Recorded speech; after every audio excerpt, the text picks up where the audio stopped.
Thank you once more, everyone.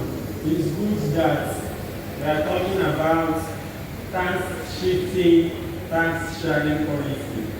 And we all know, according to what the last speaker has said, the pharmacist roles have expanded, and the focus on pharmacy practice now is from the drug to the patient. So clinical pharmacy is the way to go. And I want to thank ACPN for giving me the opportunity to talk to our colleagues at this conference. And as the chairman, I'll be bringing up certain facts. As someone said earlier, you can't have your own facts. Facts are general. So I'll be talking about facts and we'll be looking at how these things affect our tasks, the ones we are doing currently and the ones that will be shifted to us. So on the tax shifting, tax sharing policy, we'll be talking about clinical pharmacy basically. The topic is the clinical pharmacies and public health interventions. Next slide, please. Next slide, please. Okay, you can see my outline. I have my preamble, then I have clinical pharmacists and pharmaceutical care. I also have public health intervention by pharmacists. Note, I'm not saying public health intervention by clinical pharmacists. Rather, I'm saying public health intervention by pharmacists because any pharmacist can offer public health interventions. Then the next one is specific clinical pharmacy, public health interventions, then recommendations, conclusions, and my references. Okay. Now, the next slide, please. Yes, coming to my preamble, it consists of two parts. And the first part is a question, while the second one is a quote. The question which I want all of us to register in our minds right now is it the desire of the society and the pharmacy profession that community pharmacies be seen as healthcare settings where people go to seek care? Is it the desire? Of course we know. The answers lie in the fact that majority of the population use community pharmacy as their first point of call on health matters. We also notice that even when community pharmacies were approved for vaccination in the USA, they now have more traffic into their community pharmacies. People coming to get community pharmacy-based vaccination. So I think that will be giving us the answer to that question. Then the next is a quote I was very much in love with, and I came across it during my days at the West African Postgraduate College of Pharmacy. And I have never forgotten that quote because it's very vital, even very relevant to our practice today in Nigeria, pharmacy practice. It is by one Mr. Ralph Escon of the USA. And he said, society creates a profession because of the services rendered by the said profession.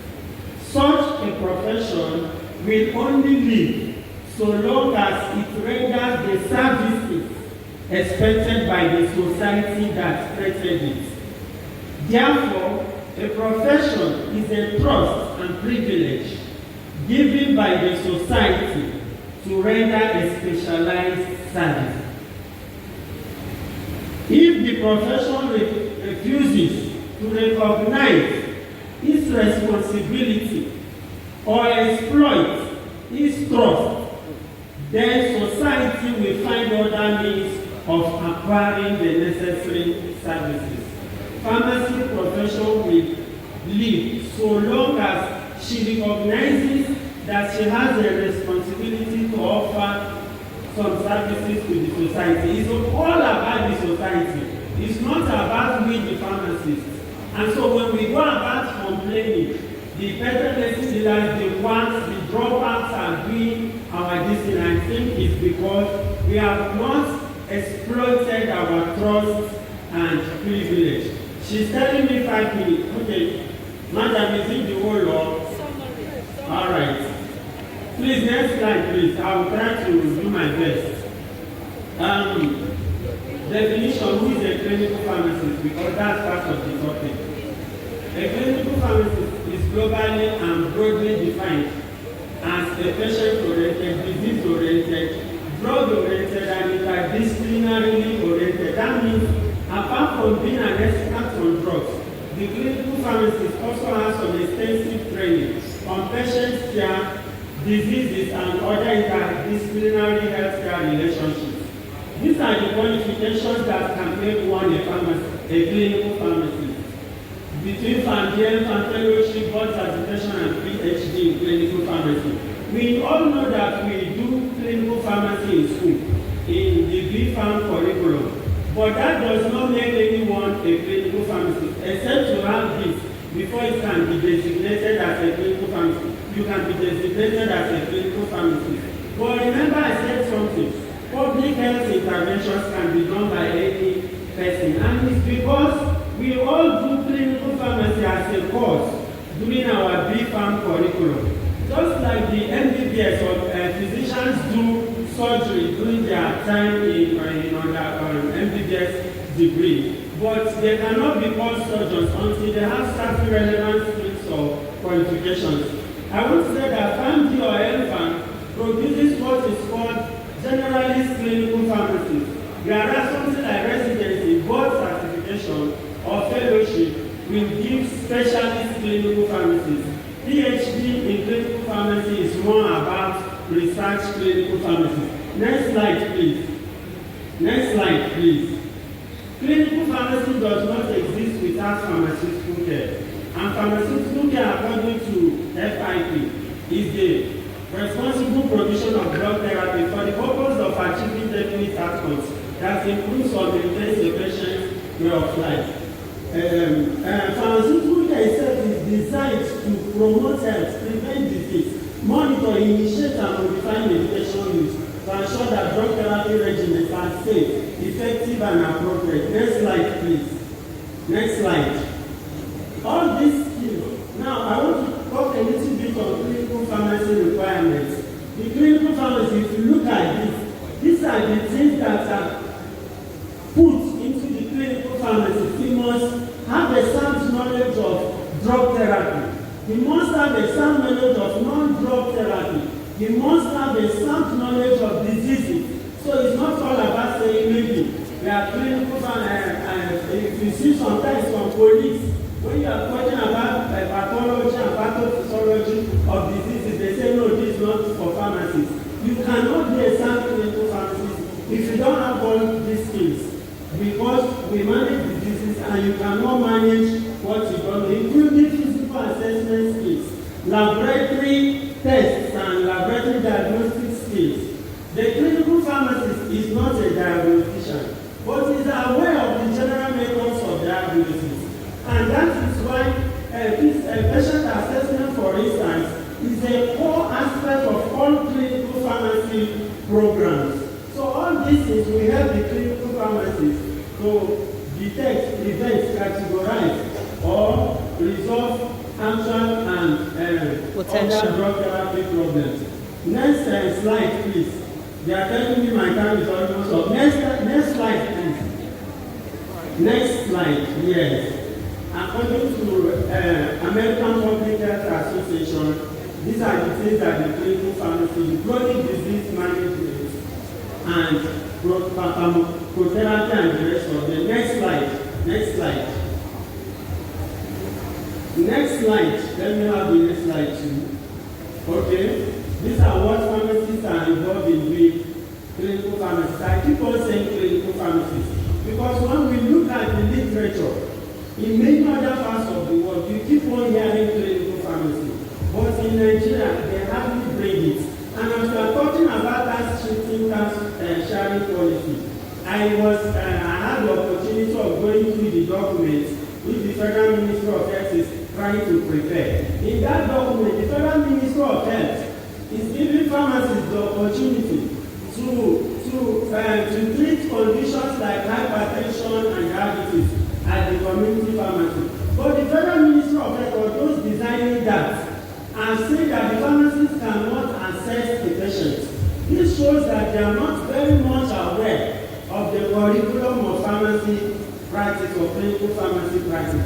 You cannot treat what you don't know, and therefore there must be patient assessment, otherwise it will be boundary. Since we have representatives of the Federal Ministry of Health here, please I'm putting it to you to let the Federal Ministry of Health of Nigeria be conversant with the curriculum and what clinical pharmacy or pharmacy training is all about. Next slide. Next slide. Who's handling this slide? Yes, my recommendations. I'm very happy that the PCA representative is here. Well, since I'm the national chairman of CPAN, we had a meeting in which we invited a professor of pharmacy and a clinical pharmacist, a barrister, a lawyer, to speak to us on all these expanding rules and the need for more laws to back what we do in Nigeria law. And he mentioned the DCN Part 4 compendium of pharmaceutical care. He mentioned it. We all know that many community pharmacists are not even aware of this document, but it's a very fantastic document.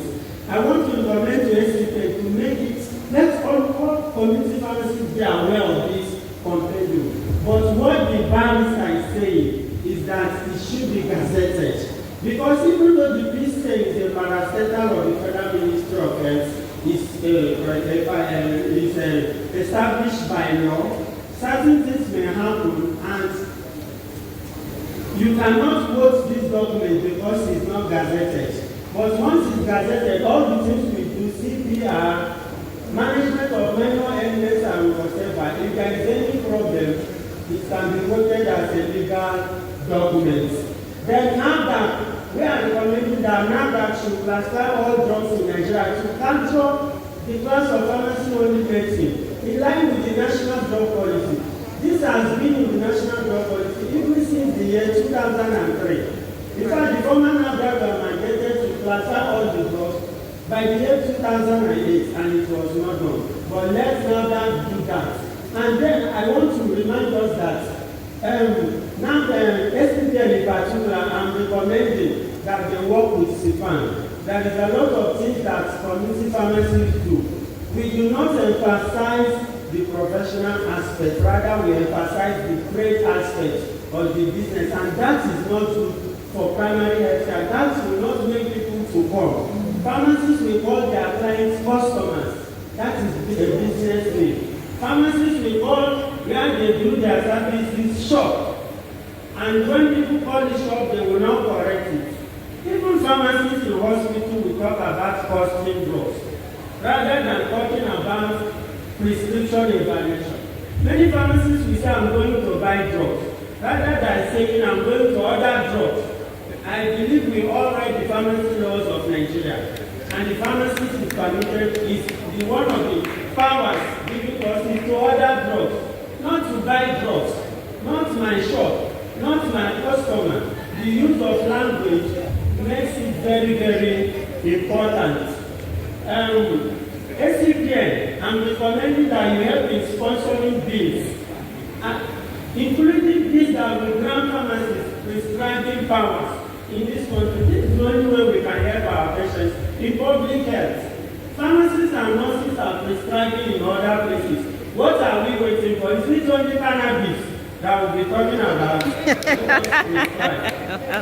Then after, we are still recommending to them to change some mantra. Many of the things that happen, we see people, when the drug companies are advertising, they say after 3 days consult your doctor, what happens? But we should have things like ask your pharmacist.